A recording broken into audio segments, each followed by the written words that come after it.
کسی انسان کی قیمت کا معیار کیا ہو سکتا ہے؟ جتنا اس شخص میں احساس ذمہ داری ہوگی وہ اتنا ہی قیمتی ہوگا۔ صرف پیسے کا ہونا رزق نہیں ہے، نیک اولاد، اچھا اخلاق اور مخلص دوست بھی رزق میں شامل ہیں۔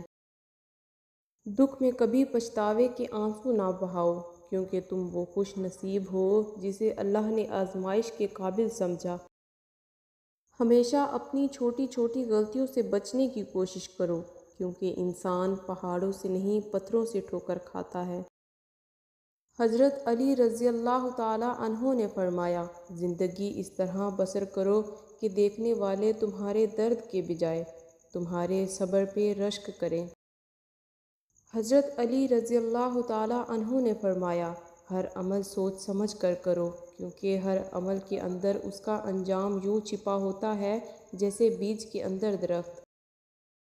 حضرت علی رضی اللہ تعالیٰ عنہ نے فرمایا، جس نے تجھے تیرے عیب بتائے، اگر تجھے عقل ہو تو بے شک اس نے تجھ پر احسان کی انتہا کر دی۔